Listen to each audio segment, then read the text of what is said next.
Depois nós temos uma etapa chamada de planejamento, que é a fase do detalhamento de tudo aquilo que vai ser feito no projeto.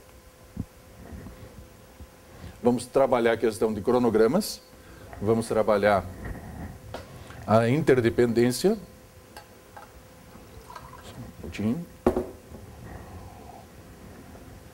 Estudar a questão de todos os recursos envolvidos, os riscos que estarão envolvidos no projeto, a qualidade, os recursos humanos que serão necessários, os materiais, as comunicações.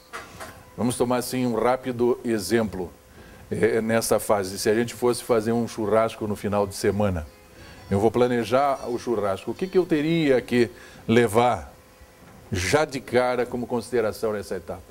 O cronograma. No cronograma, o que eu vou colocar? O dia que eu vou fazer.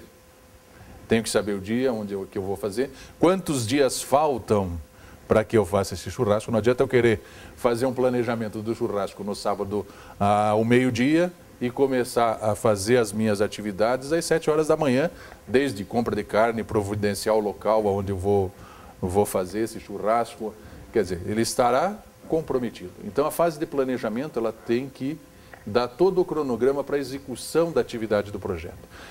Desde uma atividade extremamente simples, como um churrasco, até, eventualmente, numa empresa, o lançamento de um modelo novo de um veículo, né? Tudo precisa ser extremamente feito observando esse detalhe. Interdependências. O que a gente entende por levantar essas interdependências durante a fase do planejamento? Todos aqueles elementos que estão envolvidos com a realização do projeto e que, de alguma maneira, podem facilitar ou comprometer o seu resultado. Cabe aí um fornecedor, por exemplo. Preparo todo o meu churrasco e esqueço de ver quem vai me fornecer a carne.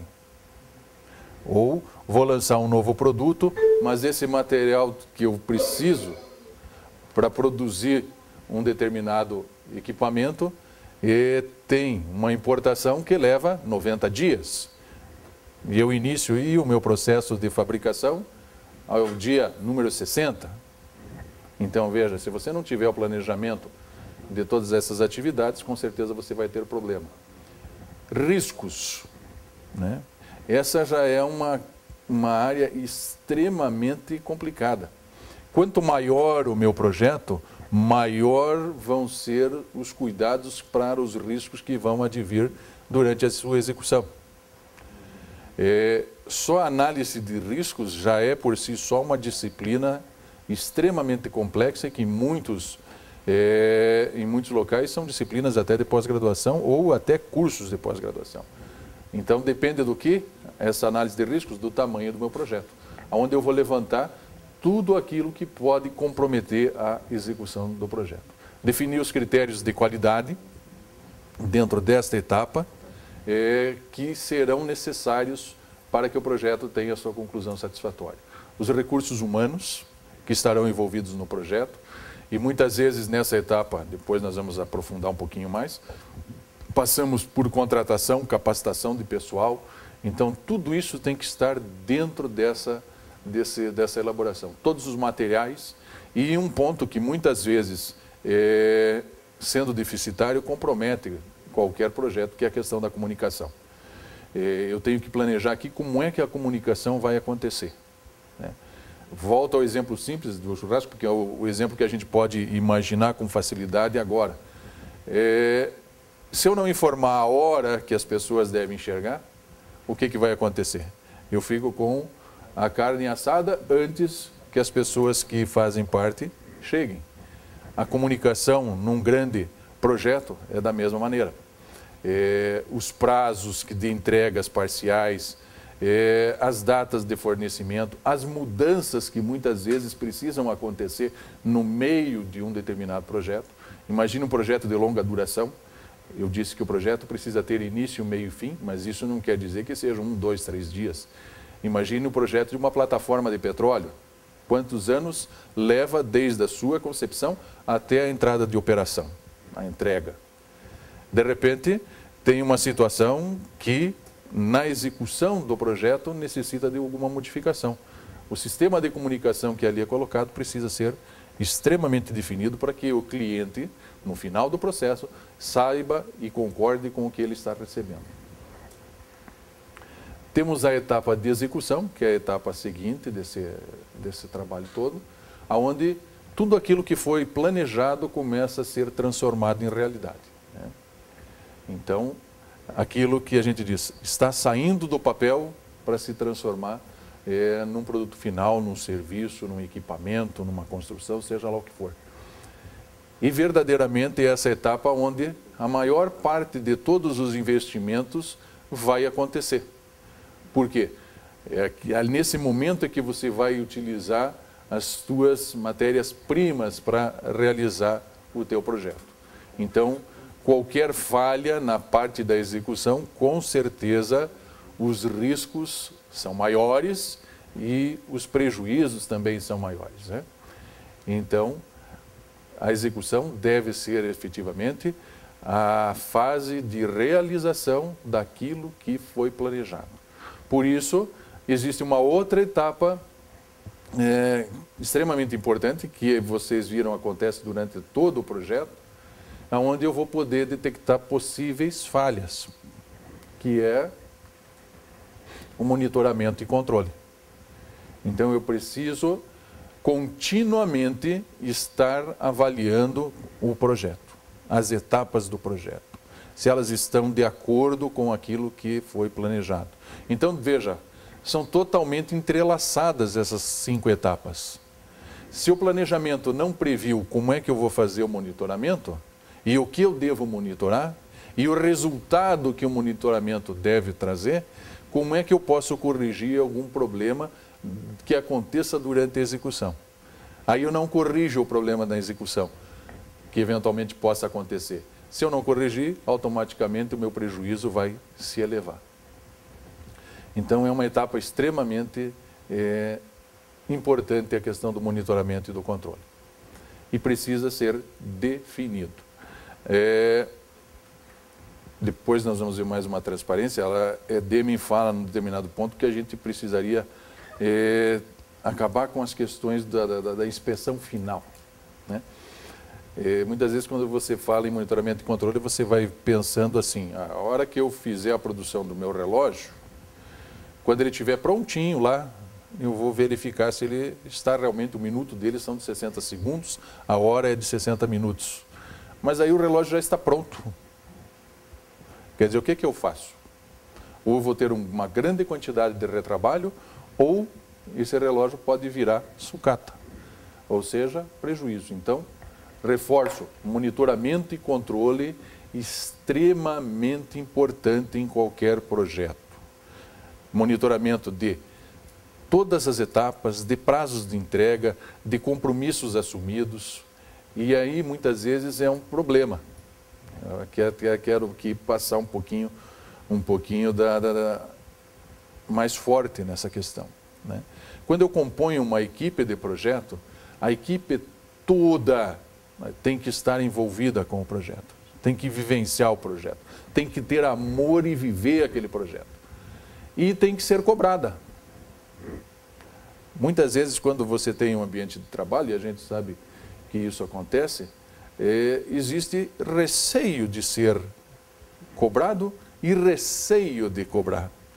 Nós temos uma figura extremamente importante, que depois nós vamos ver as qualidades do gerente de projeto. O gerente de projeto vai ter às suas mãos os resultados desse monitoramento e desse controle. E ele tem que agir. Ele tem que cobrar da sua equipe. E isso são as regras do jogo que foram estabelecidas lá no planejamento. Então, aquele comentário que muitas vezes a gente vê no jogo de futebol, né? As regras são claras. No projeto, as regras têm que ser claras, para que você possa realmente associar a cada pessoa do projeto a sua atividade e cobrar os resultados da sua atividade. O projeto é como um grande barco, né? Todos estão navegando. Eu não posso dizer, o furo é do teu lado.